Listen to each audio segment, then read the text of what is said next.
Hi guys, welcome back. ఈరోజు మీ ముందుకు ఒక మంచి హర్రర్ మూవీ స్టోరీతో వచ్చా. మూవీ పేరు మెటామార్ఫోసిస్. యాజ్ ఇట్ ఈస్గా ఈ మూవీ కూడా చాలా బాగుంటుంది. ఎక్కడ స్కిప్ చేయకుండా ఈ మూవీ స్టోరీని ఎండ్ వరకు చూసేయండి. ఈ మూవీలో ఉన్న హీరోయిన్ పేరు పలకడానికి చాలా కష్టంగా ఉంటుంది, అందుకోసం నేను సారా అని పిలుస్తాను. ఇక లైక్ సబ్స్క్రైబ్ ఎలాగో చేసేస్తాడు కాబట్టి ఇక డైరెక్ట్గా మూవీ స్టోరీలోకి వెళ్ళిపోదాం. ఈ మూవీ బిగినింగ్లో సారా తన గదిలో నిద్రపోతూ ఉంటుంది. అలా సారా నిద్రలో ఉండగా ఎవరో తన బ్లాంకెట్ని లాగేస్తారు. దాంతో ఇక సారాకి మెలకు వస్తుంది. ఇక సారా చెక్ చేయడానికి లేచి కూర్చుంటున్నప్పుడు ఎవరో తన వెంట్రుకలు పట్టుకుని లాగేస్తారు. అలా చేసింది ఎవరో కాదు, ఆమె ఫాదర్. ఇక సారా ఏమో ఏమైంది నాన్న అని అడుగుతుంది. అయితే తన ఫాదర్ ఏం సమాధానం చెప్పకుండా ఆమె శరీరాన్ని అదో రకంగా చూస్తాడు. అలా తన కూతురు వైపు చూస్తూ నా కూతురు ఎంత పెద్దదైపోయింది అని చెప్పేసి తన ఫేస్ని టచ్ చేస్తాడు. ఇక సారా భయపడి ఏడుస్తూ ఉంటుంది. అసలు తన పట్ల ఏం జరుగుతుంది, వాళ్ళ ఫాదర్ ఏం చేయబోతున్నాడు అనేది సారాకి అస్సలు అర్థం కాదు. ఇంతలో ఆమె ఫాదర్ అక్కడి నుంచి వెళ్ళిపోతాడు. మరుసటి రోజు సారా వాళ్ళ మదర్ కిచెన్లో వంట చేస్తూ ఉంటుంది. ఇక సారా నైట్ జరిగిన ఆ ఇన్సిడెంట్ గురించి వాళ్ళ మదర్తో చెప్పాలా వద్దా అని ఆలోచిస్తూ ఉంటుంది. ఈలోగా సారా వాళ్ళ సిస్టర్ మెట్లు దిగుతూ కిందికి వస్తుంది. అలాగే వాళ్ళ బ్రదర్ కూడా వచ్చి డైనింగ్ టేబుల్ మీద కూర్చుంటాడు. అంతలోపే వాళ్ళ ఫాదర్ కూడా అక్కడికి వస్తాడు. అతని ప్రవర్తన ఎలా ఉంటుందంటే నిన్న రాత్రి అసలేం జరగలేదు అన్నట్టే ప్రవర్తిస్తూ ఉంటాడు. సారా ఏమో వాళ్ళ ఫాదర్ నిన్న రాత్రి ఎలా చూశాడో దాన్ని గుర్తుకు తెచ్చుకుంటూ ఉంటుంది. కానీ వాళ్ళ ఫాదర్ మాత్రం చాలా నార్మల్గా ఉంటాడు. అప్పుడు సారా టేబుల్ మీద నుండి లేచి వెళ్ళిపోతుంది. సారా వెళ్ళిపోయిన తర్వాత సారా వాళ్ళ మదర్ ఫుడ్ తీసుకువచ్చి డైనింగ్ టేబుల్ మీద గట్టిగా శబ్దం వచ్చేలాగా పెడుతుంది. అక్కడ ఉన్న వాళ్ళకి ఏమీ అర్థం కాదు. అప్పుడు వాళ్ళ మదర్ ఎప్పుడు తిన్నట్టు ఫుడ్ విచిత్రంగా తింటూ ఉంటుంది. అప్పుడు వాళ్ళ అబ్బాయి నోట్లో ఉన్న ఫుడ్ని బయటకు ఉమ్మేసి ఇందులో ఉప్పు ఎక్కువగా ఉంది అంటాడు. అప్పుడు వాళ్ళ మదర్ ఆ ఫుడ్ని తీసుకుని పిచ్చిదాండ్లాగా విచిత్రంగా ఫుడ్ తింటూ ఉంటుంది. యాక్చువల్లీ వాళ్ళు కొత్త ఇంటికి షిఫ్ట్ అయినప్పటి నుండి ఇలాంటి ఇన్సిడెంట్స్ జరుగుతూ ఉంటాయి. వాళ్ళ ఇంటి ఎదురుగా ఉన్న ఒక వ్యక్తి ఆ ఇంటి ఎదురుగా ఒక విచిత్రమైన స్టాచ్యూ పెడతాడు. అంతటితో ఆగకుండా వాళ్ళ ఇంటి వెనకాల ఒక చనిపోయిన జంతువుని వేలాడదీస్తాడు. ఇక సారా వాళ్ళ ఫాదర్ సారాతో ప్రతిరోజు విచిత్రంగానే బిహేవ్ చేస్తూ ఉంటాడు. ఇక సారా వాళ్ళ మదరేమో జంతువులాగా ఫుడ్ని తింటూ తాను తిన్న ఆ ఫుడ్ని తన కొడుక్కి కూడా తినమని చెబుతూ ఉంటుంది. అప్పుడు ఆ కొడుకు ఫాదర్ వైపు చూస్తాడు. వాళ్ళ ఫాదర్ నీకు తినాలని ఉంటే తిను, లేకపోతే వదిలేసే అంటాడు. అప్పుడు అతని వైఫ్ కోపంగా చూస్తుంది. చేతిలో ఉన్న ఆహారాన్ని కింద పడేసి ప్లేట్లన్నీ విసిరి కొడుతుంది. ఆమె విచిత్రమైన ప్రవర్తనని చూసి పిల్లలు చాలా భయపడతారు. నేను వండింది నోరు మూసుకుని తినండి అని చెప్పేసి గట్టిగా అరుస్తుంది. ఆమె అరుపులకి ఆ పిల్లాడు భయపడి గట్టిగా ఏడుస్తాడు. అసలు అక్కడ ఏం జరుగుతుందో ఎవ్వరికి సరిగ్గా అర్థం కాదు. తర్వాత సారా 100 degrees హీట్ వాటర్లో స్నానం చేస్తూ ఉంటుంది. అప్పుడు ఎవరో ఆమె దగ్గరకు వచ్చి నించుంటారు. అప్పుడు సారా గ్లాస్కి అంటుకున్న ఆ ఆవిరి చెమ్మని చేత్తో రబ్ చేస్తుంది. అక్కడికి వచ్చింది ఎవరో కాదో ఆమె సిస్టర్. ఆమెని ఆట పట్టిస్తూ ఉంటుంది. తర్వాత ఇద్దరు వాళ్ళ గదికి వెళ్ళిపోతారు. అప్పుడు సారా వాళ్ళ సిస్టర్తో వాళ్ళ ఫాదర్ తనతో ఎలా ప్రవర్తిస్తున్నాడో చెబుతుంది. అయితే వాళ్ళ సిస్టర్ కూడా నాన్న నాతో కూడా అలానే ప్రవర్తిస్తున్నాడు అని చెబుతుంది. ఈలోగా వాళ్ళ ఫాదర్ అక్కడికి వచ్చేస్తాడు. ఆ ఇద్దరు అక్క చెల్లెళ్ళు వాళ్ళ ఫాదర్ని చూసి చాలా భయపడతారు.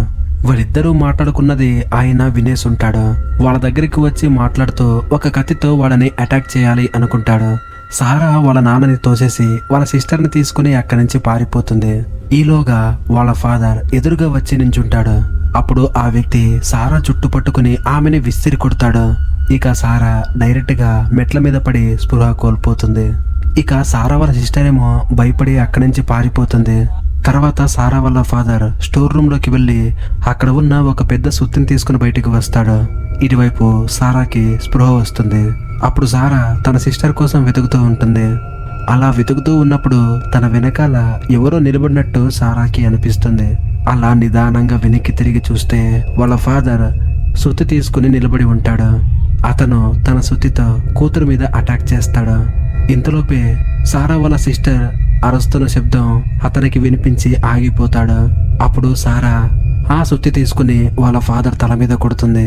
అయినా కూడా ఆమె ఫాదర్కి ఏమీ కాదు. మళ్ళీ ఆ సుత్తితో సారాపై అటాక్ చేస్తాడు. అలా అటాక్ చేస్తూ ఉన్నప్పుడు సారా తప్పించుకుంటూ ఉంటుంది. ఈలోగా కింద నుండి ఒక వాయిస్ వినిపిస్తుంది. ఆ వాయిస్ వేరెవరిదో కాదు, ఆమె ఫాదర్ది. అప్పుడు సారా దగ్గర ఉన్న వ్యక్తి ఆ సుత్తిని పడేసి అక్కడి నుంచి వెళ్ళిపోతాడు. వాళ్ళ ఫాదర్ పైకి రావడం చూసి కూతుర్లు చాలా భయపడతారు. వాళ్ళ ఫాదర్ పైకి వచ్చి అక్కడ పడి ఉన్న ఆ సుత్తిని గమనిస్తాడు. అలాగే అక్కడ ఉన్న డోర్లకి అయిన డ్యామేజ్ ని కూడా చూస్తాడు. అప్పుడు వాళ్ళ ఫాదర్, మీ ఇద్దరు గొడవ పడుతున్నారా అంటాడు. ఆ ఇద్దరు ఏం సమాధానం చెప్పరు. ఈలోగా వాళ్ళ బ్రదర్ రూమ్ లో నుండి బయటికి వస్తాడు. ఆ ఇద్దరు సిస్టర్స్ వాళ్ళ బ్రదర్ ని అక్కడి నుంచి పారిపోమంటారు. అప్పుడు ఇంకో మహిళ అక్కడికి వచ్చి ఆ సుత్తిని తీసుకుంటుంది. ఆ మహిళ వేరెవరూ కాదు, సారా వాళ్ళ మదర్. సారా వాళ్ళ ఫాదర్ వెనక్కి తిరిగి చూస్తే సారా వాళ్ళ మదర్ సుత్తి తీసుకుని తన దగ్గరికి వచ్చి అతనిపై అటాక్ చేస్తుంది. అతను తన వైఫ్ ని ఆపడానికి చాలా ప్రయత్నిస్తాడు. అయితే ఆమె అతన్ని తోసేస్తుంది. ఆమె చాలా విచిత్రంగా నవ్వుతూ ఉంటుంది. గాజు ముక్కల మీద డైరెక్ట్ గా నడుస్తూ గదిలోకి వెళ్ళిపోతుంది. అదే టైంలో కింద నుండి ఇంకో వాయిస్ వినిపిస్తుంది. అది అసలైన వాళ్ళ మదర్ వాయిస్. ఆమె పైకి వచ్చి ఇక్కడ ఏం జరిగింది అని అడుగుతుంది. అందరూ ఆమెను చూసి భయపడతారు. ఇక వాళ్ళ ఫాదర్ ఆ రూమ్ డోర్ ని ఓపెన్ చేసి చూస్తాడు. ఆ రూమ్ లో ఎవ్వరూ ఉండరు. అప్పుడు అతనికి ఆ గదిలో కింద పడిన సుత్తి కనిపిస్తుంది. సారా వాళ్ళ మదర్ పిల్లల దగ్గరికి వెళ్ళి ఏం జరిగింది అని అడుగుతుంది. సారా సిస్టర్ ఇద్దరు ఆమెను చూసి చాలా భయపడుతూ ఉంటారు. మరుసటి రోజు మార్నింగ్ సారా వాళ్ళ నాన్న వాళ్ళ బ్రదర్కి కాల్ చేస్తాడు. వాళ్ళ బ్రదర్ ఒక చర్చ్ ఫాదర్. వాళ్ళ ఇంటికి రాగానే ఇలాంటి విచిత్రమైన సంఘటనల గురించి వాళ్ళతో చెబుతూ ఉంటాడు. యాక్చువల్లీ సారా వాళ్ళ ఫాదర్ నాస్తికుడు, ఇలాంటివేవి నమ్మడనమాట. ఆ రోజు రాత్రి అందరూ ఒకే గదిలో నిద్రపోవాలి అని డిసైడ్ అవుతారు. ఆ రోజు రాత్రి సారా వాళ్ళ బ్రదర్కి టాయిలెట్ వస్తుంది. ఆ అబ్బాయి ఎవరిని ఇబ్బంది పెట్టకుండా ఒక్కడే వాష్రూమ్కి వెళ్ళిపోతాడు. అప్పుడు అచ్చం సారా వాళ్ళ బ్రదర్ లాగే ఉండే ఇంకో అబ్బాయి గదిలోకి వెళ్ళి ఒక కత్తి తీసుకుని ఫాదర్ని పొడిచి చంపే ప్రయత్నం చేస్తాడు. అయితే ఆ పిల్లోడు ఆ ఫాదర్ని పొడవలేకపోతాడు. నిజానికి ఏదో ఒక శక్తి ఆ పిల్లోని ఆపుతూ ఉంటుంది. అప్పుడు వెంటనే ఆ ఫాదర్ కళ్ళు తెరుస్తాడు. తర్వాత అందరూ ప్రశాంతంగా ఆ రాత్రి నిద్రపోతారు. ఆ చర్చ్ ఫాదర్కి నేను ఒంటరిగా ఈ ఈవిల్ని ఎదుర్కోలేను అని తెలిసి వాళ్ళ సీనియర్కి కాల్ చేసి హెల్ప్ అడుగుతాడు.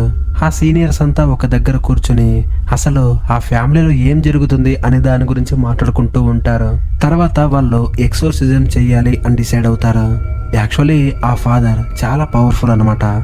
ఆ రోజు సాయంత్రం ఆ టీం మొత్తం ఆ ఫ్యామిలీ ఇంటికి బయలుదేరుతారు. అలా వెళ్తూ ఉన్నప్పుడు దారిలో ఒక కాకి వచ్చి వాళ్ళ కార్ గ్లాస్ని బ్రేక్ చేస్తుంది. అప్పుడు వాళ్ళ కార్ బ్యాలెన్స్ తప్పిపోయి ఒక లోయలో పడుతుంది. ఇటువైపు సారా వాళ్ళ ఫాదర్ సారాని బెడ్కి కట్టేస్తూ ఉంటాడు.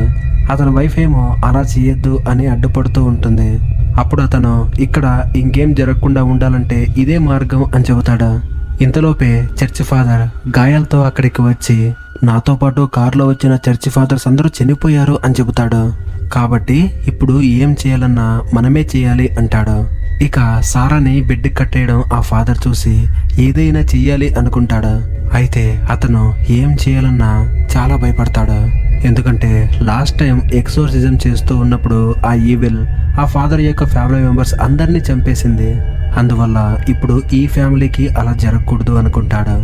అప్పుడు సారా వాళ్ళ ఫాదర్ మోకాళ్ళపై కూర్చుని ఏదో ఒకటి చెయ్యి, మనం ఆ ఈవిల్తో పోట్లాడాలి, లేకపోతే అది మనందరినీ చంపేస్తుంది అంటాడు.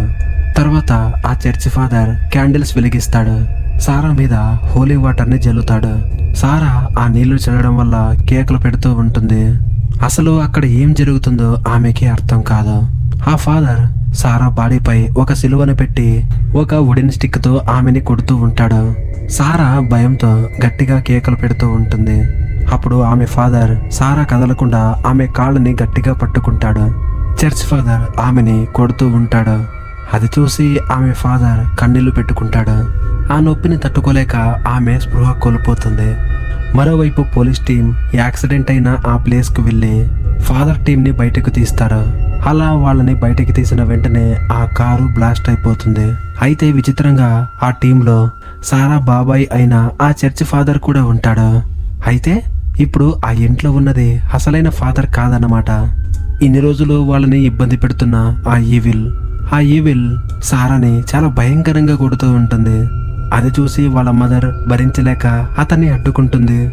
ఇది ఎక్సోర్సిజం కాదు, ఇలా చేస్తే నా కూతురు చనిపోతుంది అంటుంది. కూతురిపై దెబ్బ పడకుండా ఆ ఫాదర్ని గట్టిగా పట్టుకుంటుంది.